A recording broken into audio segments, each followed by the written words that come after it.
is SMNI News Channel. Truth that matters.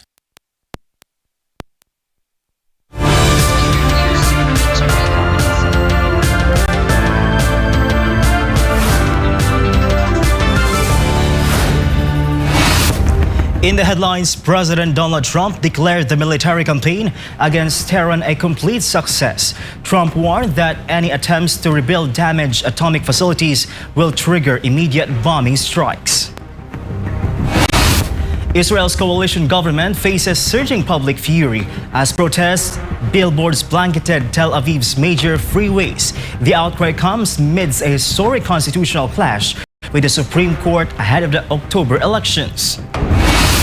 Colombia's president-elect has halted all transition meetings with the outgoing administration. The winner accused current President Gustavo Petro of launching a coup d'etat to illegally overture the razor-thin run of results. Emergency response forces in China's Gansu province completed a grueling search operation after a massive landslide. The disaster in Taichung County dropped 33 people, leaving 21 dead.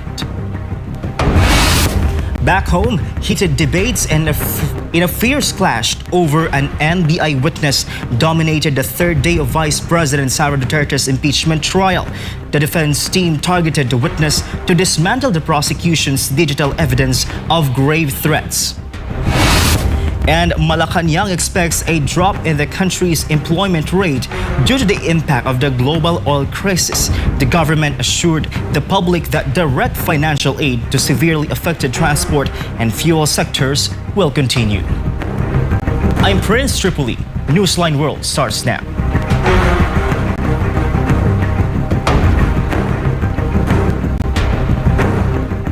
For our first story, U.S. President Donald Trump declared the military campaign against Tehran a complete success. Trump warned that any attempts to rebuild damaged atomic facilities will trigger immediate bombing strikes. We'll hear Pablo reports. President Donald Trump sharply criticized Iran's leadership, calling its top officials reckless during remarks at the White House. He claimed U.S. military operations have crippled Iran's air defenses, navy, and key radar systems. According to Trump, the conflict has fueled soaring inflation while making him Tehran's top assassination target. Their leaders are gone. They had leaders, they're gone, and they had another set of leaders, they're gone. Now they have another set of leaders, they may be gone. Who knows? And you know what? I may be gone too, because I'm their number one target. It's out all over the place. I'm their number one because they're scum. Trump also addressed Iran's nuclear program, saying the United States is maintaining constant satellite surveillance over bomb-damaged nuclear facilities. He warned that any attempt to rebuild or restore the underground sites would prompt an immediate military response, insisting Iran has no viable path to developing a nuclear weapon under current monitoring. There's no way they have a nuclear weapon, but we have cameras that can read the badge of the person going over to a site. Mohammed something. We say it's Mohammed something is there with shovels. Well, shovels won't get you there. And if anybody goes there, they get blown up. So nobody's going to touch that. His remarks come as U.S. and Iranian negotiators continue efforts in Switzerland to implement a fragile ceasefire framework. Despite ongoing diplomatic talks, Washington has maintained its maximum pressure policy, while security forces across the Persian Gulf remain on alert to safeguard key shipping routes. Global markets continue to watch the region closely as tensions remain high. This has been Virgil Parba, your global citizen correspondent, reporting for Newsline World. Israel's embattled coalition government faces surging public fury as giant protests, billboards blanketed Tel Aviv's major freeways amidst a historic constitutional clash with the Supreme Court ahead of the October elections. This report. Israel's political tensions are spilling into the public arena as parliamentary elections draw closer.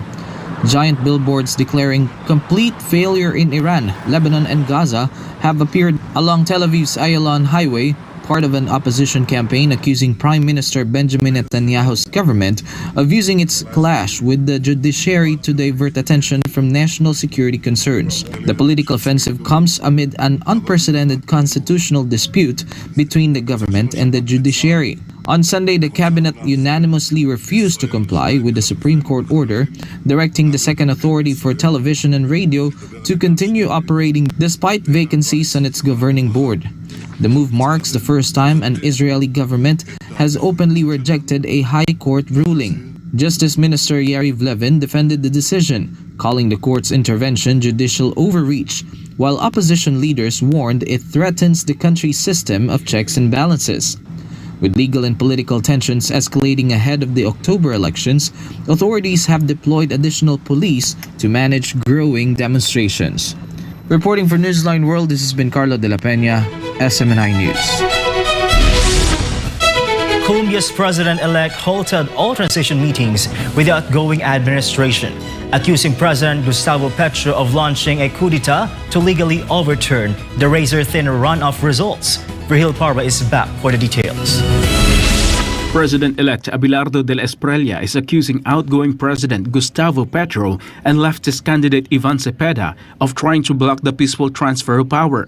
De la Espriella claims that Petro is refusing to recognize the certified results of the June 21st runoff election. He says this refusal is a direct attempt to override the nation's independent electoral authority. The dispute prompted his transition team to suspend coordination with the outgoing administration. Petro es un tirano en ciernes que busca perpetuarse en el poder como sea. Petro y Cepeda iniciaron su plan B para quedarse a como diera lugar en el poder. Y lo quieren hacer a través de un golpe de Estado. En las últimas horas, el plan ha escalado. Petro, atribuyéndose competencias que son propias del órgano electoral, ha desconocido mi elección. The standoff follows one of the Colombia's closest presidential races, with de la Espriella winning by less than 1 percentage point. The president-elect has called directly on the armed forces to uphold the constitution and reject any orders he described as unconstitutional.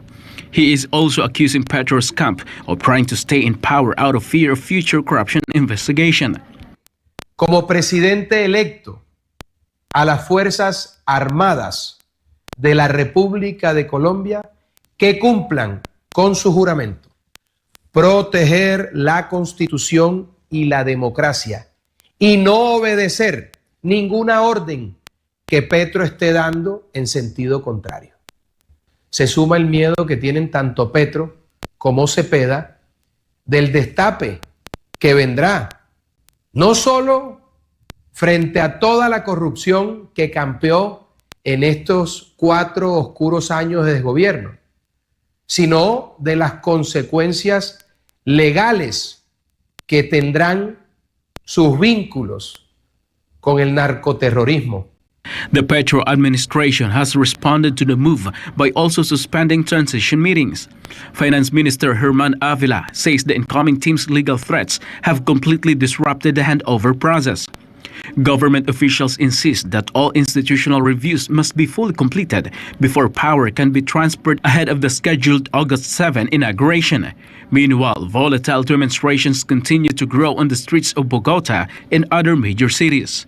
This has been Virgil Parva, your Global Citizen correspondent, reporting for Newsline World. Emergency response forces in China's Gansu province completed an intense search operation after a massive landslide in Tanshan County trapped 33 people, leaving 21 dead. Joy Tapanao has the update. The disaster struck just before 7 o'clock Tuesday morning. A massive wall of mud engulfed 33 workers from the Minjiang Forestry General Farm.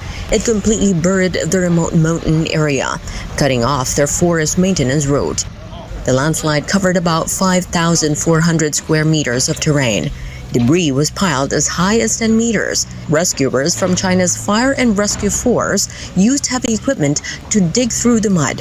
Authorities said the search concluded Wednesday after all trapped workers were recovered. 12 people survived, including 7 who remain hospitalized with minor injuries and are reported in stable condition. Following the disaster, the central government dispatched geological experts to monitor the area for further landslide risks, while the National Development and Reform Commission has allocated 30 million yuan for emergency relief and infrastructure recovery. This has been Joy Tabanao, your global citizen correspondent reporting for Newsline World.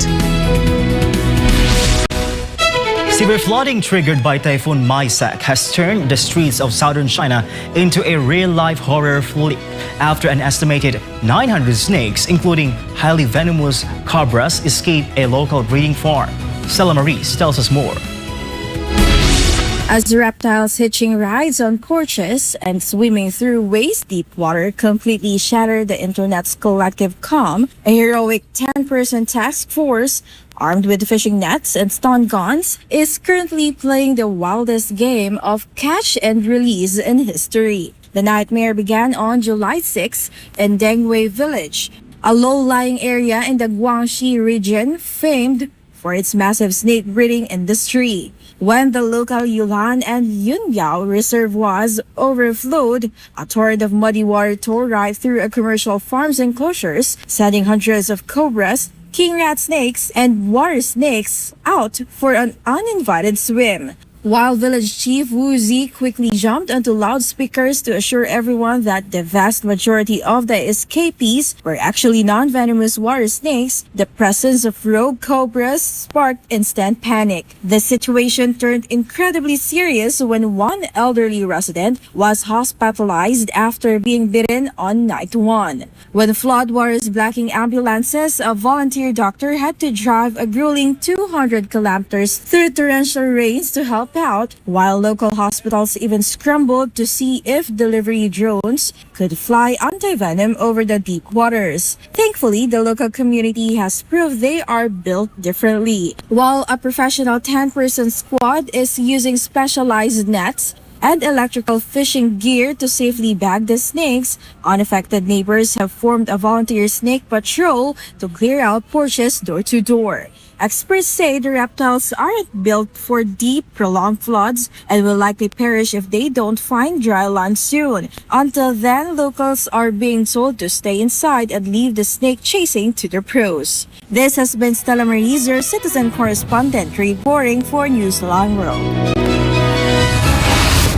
Up next, heated debates and a fierce clash over an NBI witness dominated the third day of Vice President Sara Duterte's impeachment trial. The defense team targeted the witness to dismantle the prosecution's digital evidence on grave threats. And Malacanang expects a drop in the country's employment rate due to the impact of the global oil crisis. The government assured the public that direct financial aid to severely affected transport and fuel sectors will continue. More news when Newsline World returns.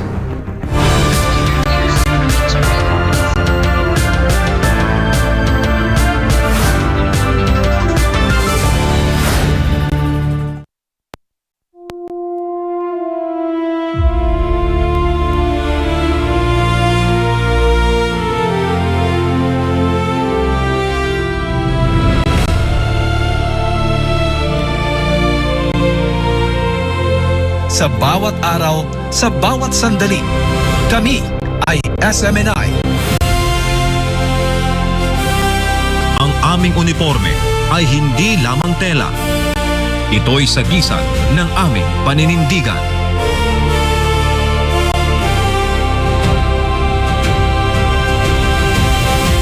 Ipinagmamalaki natin ang ating bansa at ang ating pagiging Pilipino.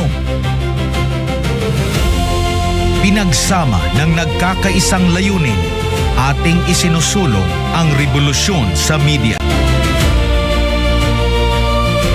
Ang templong tahanan ng Diyos at ang sinag, ang instrumento ng katotohanan, at liwanag na nagmumula sa iisang may likha. Pula, ang pag-ibig na nananalaytay sa ating mga ugat. Ang dugo ng bawat bayaning Pilipino na nagbuwis buhay para sa inang bayan. Itim, ang kapangyarihan ng bansa at soberanya na tanging sa mamamayan lamang. Ang bawat Pilipinong handang ipagtanggol ang kalayaan at katarungan. Puti, ang kapayapaan at pag-asa. Taglay ang katapatan sa lupang sinilangan. Kami, ang SMNI. Salamat sa inyong walang sawang pagtitiwala at pagpanig sa katotohanan.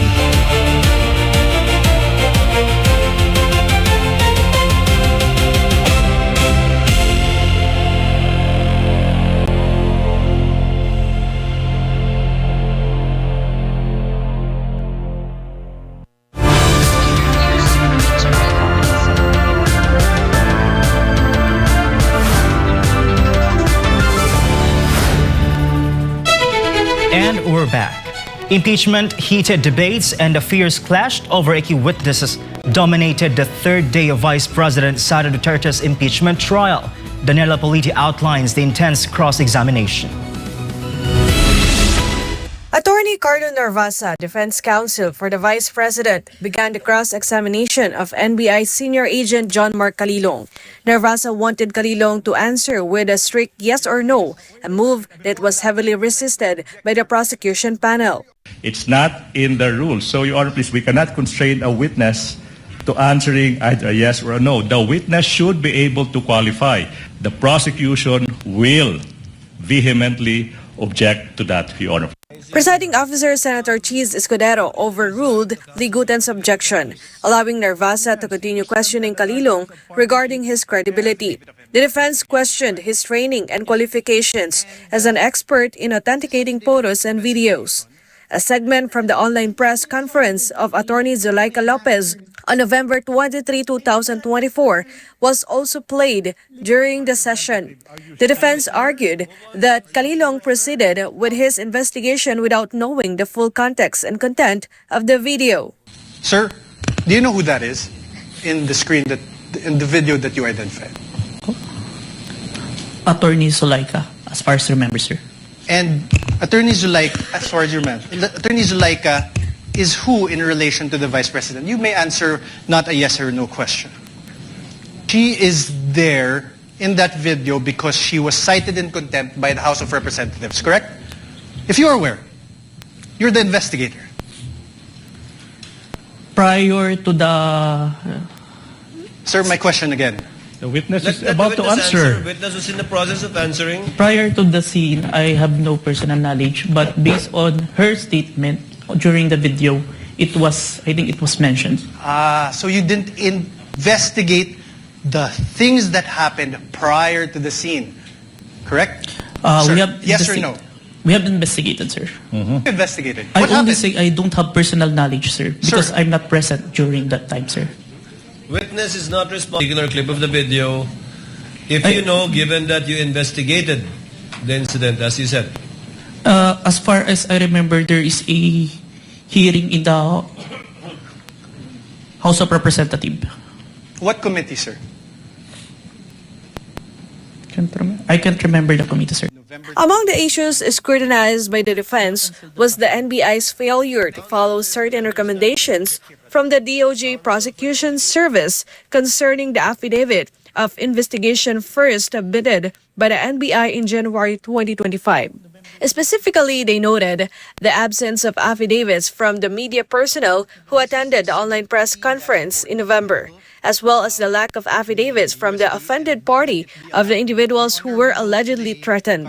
Narvasa also questioned Calilong on why no criminal complaint has been filed against the Vice President if her statements truly pose a grave threat to PBBM, First Lady Liza Araneta Marcos and Martin Romualdez. He questioned why the NBI seemingly positioned itself as the complainant against the Vice President. Did President Marcos file any criminal complaint against Vice President Sara Duterte as a result of the November 23, 2024 online press conference? He made a statement. No, sir. My question is, if you know, did the President file any criminal complaint against the Vice President? I have no personal knowledge, sir. Did the First Lady Liza Araneta Marcos file any criminal complaint against VP Sara? I have no personal knowledge. How about the Speaker, Martin Romualdez? Did he file any criminal complaint against VP Sara as a result of the November 23, 2024 online press conference? I have no personal knowledge. Did you really investigate this case? Oh, Your Honor. Even Senator Judge Alan Peter Cayetano questioned Calilong on the matter. Cayetano asked if Calilong had inquired the Presidential Security Group to verify if there was an actual threat to the lives of the mentioned officials. Calilong declined to answer directly, stating that the NBI chief should be the one to address the issue, despite him being the one who conducted the investigation. I'm asking, hindi ba normal sa investigation kung sino yung primary agency na taga-protekta na lumalaban dun sa threat ay tatanungin natin? Yes, Your Honor. So bakit hindi tinanong ng NBI ang PSG? Or in your case, why didn't you ask the PSG? Maybe it can be answered by Chief, Your Honor. But you didn't contact the PSG. The PSG will tell you right there and there, the threat is real, or the PSG will say, politika lang yan. Following the defense cross-examination, Escudero once again called out Senator Judge Riza Ontiveros regarding her manner of questioning. Ano pong relevance nung video na ipinakita ni Attorney Zuleika Lopez? Sinasabi po ba ng depensa na yung mga alleged threats o alleged incitements ni VP Duterte ay prompted nung detention ni Attorney Lopez? Position po ba ng depensa na pwedeng palampasin ng alleged grave threats kung may masasabing lehitimong dahilan para magbanta? There was a systematic oppression made by the House of Representatives dating back from their even before their mini trial, Your Honor. I'd like to remind the senator judges to be cautious in making counsels for either party make conclusions of law and fact. Instead of presenting evidence through a witness they will present or through direct cross a conclusion of fact and law, not drawn from a witness, which they can very well do so during their closing remarks. Ultimately, the defense maintained the evidence and witnesses presented by the prosecution clearly showed they failed to prove Vice President Sara Duterte ever spoke to or contacted an assassin. None of these statements are proof that the Vice President actually contracted an assassin or hired one. The prosecution admitted that the video does not prove any fact other than its existence.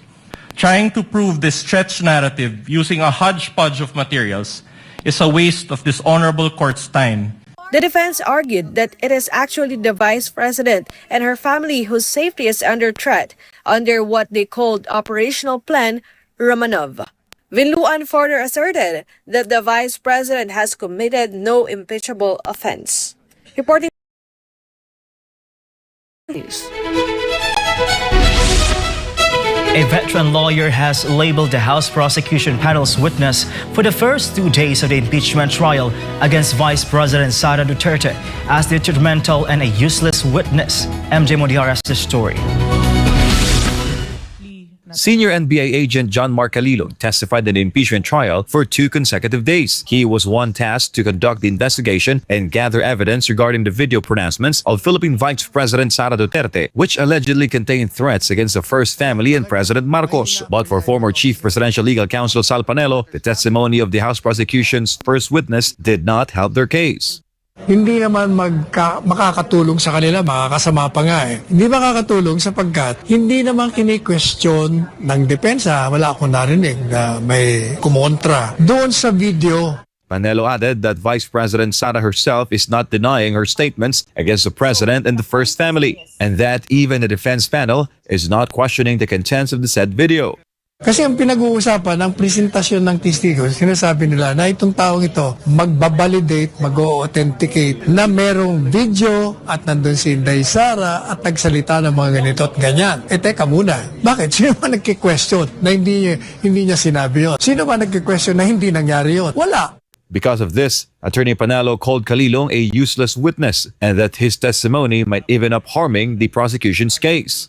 Madalit sabi, it's a useless witness. At pag prinisinta mo pa yan, baka meron pang sabihin niya na makakasira pa sa inyo. Ang gano'n na nga nangyari. Medyo merong area doon na tungkol sa investigasyon. During the cross-examination by the defense panel, Calilong was questioned on whether he investigated the full context of Vice President Duterte's video statement. This includes the events that transpired before the Vice President made the said remarks.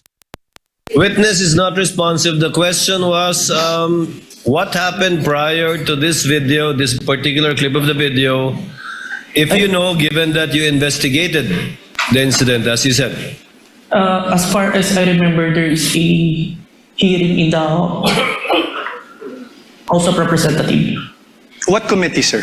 I can't remember the committee, sir. What happened, sir? COS was cited in contempt, sir. By who, sir? I can't remember the exact, sir. But you investigated. I withdraw, Your Honor.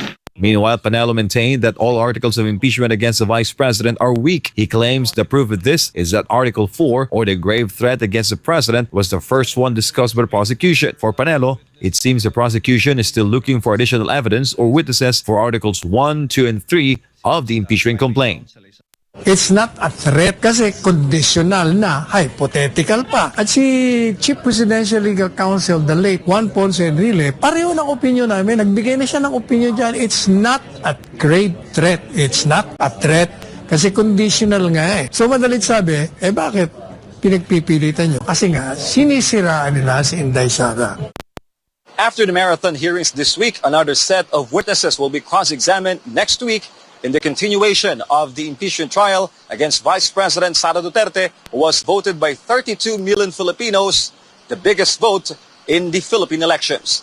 For Government of the Philippines, I'm Jay Mondihar, SMNI News.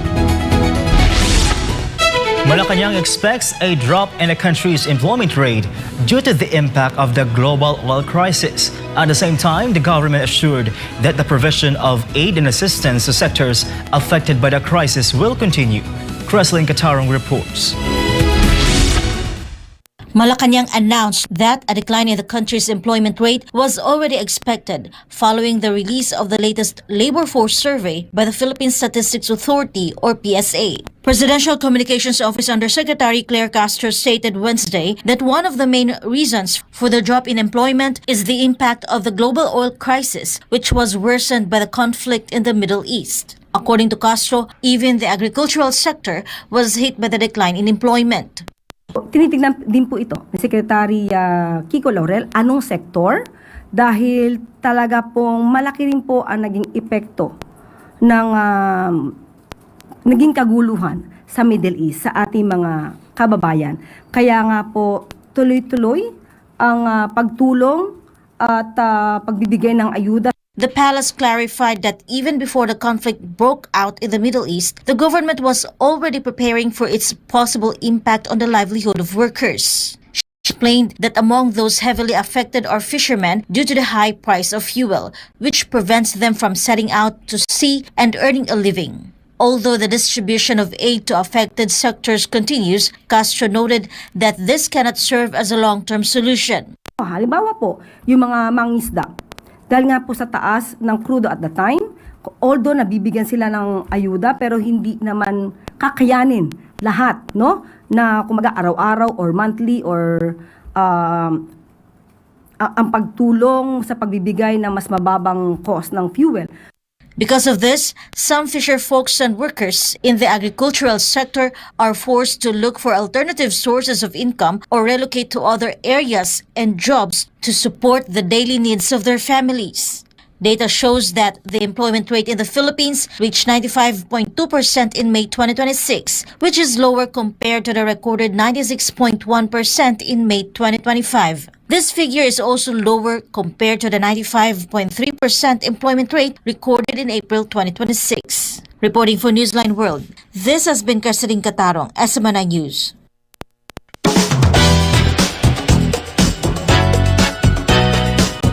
Pop icon Justin Bieber is officially joining the lineup for the first ever FIFA World Cup final halftime show this July. Meanwhile, HBO Max takes top spots in the Emmy race with gritty medical drama The Pit and hit comedy Hacks leading the entire field. Selma Reese has the latest showbiz. Justin Bieber has officially signed on to co-headline the first ever FIFA World Cup final halftime show at New York, New Jersey Stadium. Bieber rounds out a legendary four-way headline squad alongside Madonna, Shakira, and BTS. The massive 11-minute spectacle will also feature Burna Boy doing his chart-topping hit Day Day with Shakira, conductor Gustavo Dudamel, Coldplay, and the PS22 chorus. An absolute power move for entertainment and philanthropy happening Sunday, July 19th. The historic show will support the FIFA Global Citizen Education Fund, an initiative aiming to raise $100 million to expand quality education and football opportunities for children worldwide. Over $50 million has already been raised and momentum is building, with $1 from the sale of every single World Cup match ticket being donated directly to the fund to support social projects around the world. Television's biggest night has officially set its stage. The nominations for the 2026 Emmy Awards are in, and it is a massive morning for HBO Max. Leading the pack is the gritty medical drama The Pitt, pulling in a staggering 25 nominations, including Best Drama Series and another Best Actor nod for star Noah Wyle. The series follows the intense, real-time chaos of a Pittsburgh emergency room. It has become a massive word-of-mouth sensation by fearlessly tackling heavy-hitting topics from immigration crackdowns to mass shootings. Right on its heels is the hit comedy Hacks. Its fifth and final season locked down 24 nominations, setting a brand new record for comedy series. This has been Stella Marie, your citizen correspondent, bringing you the latest showbuzz.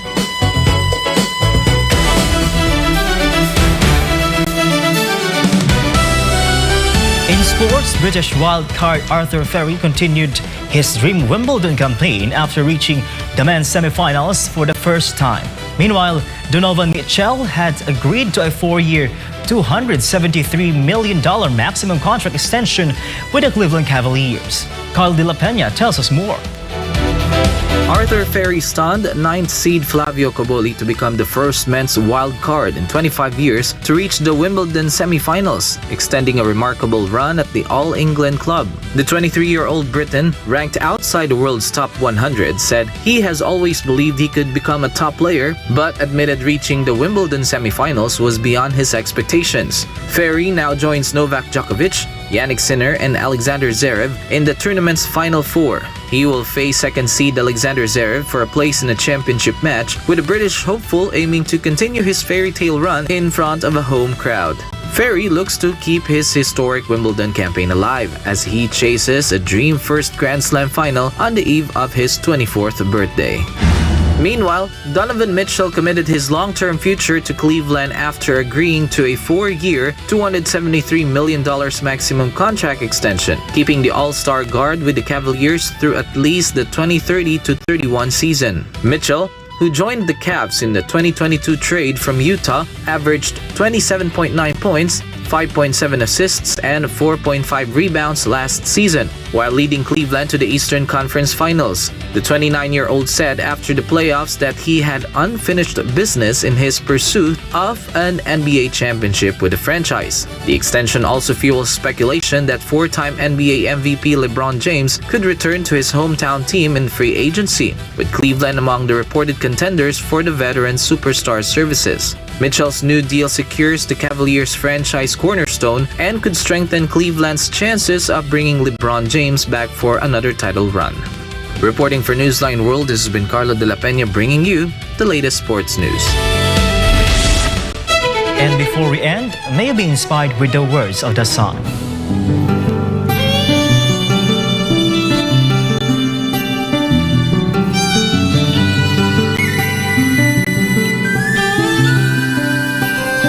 Humility and sincerity are what counts in the character of a man.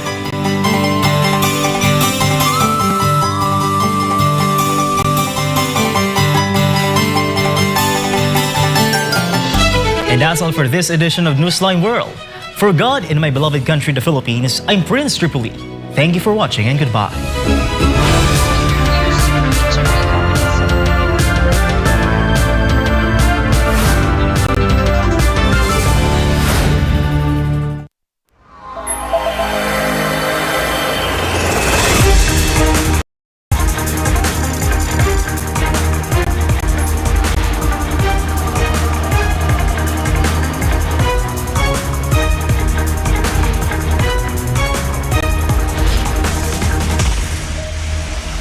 This is SMNI News Channel.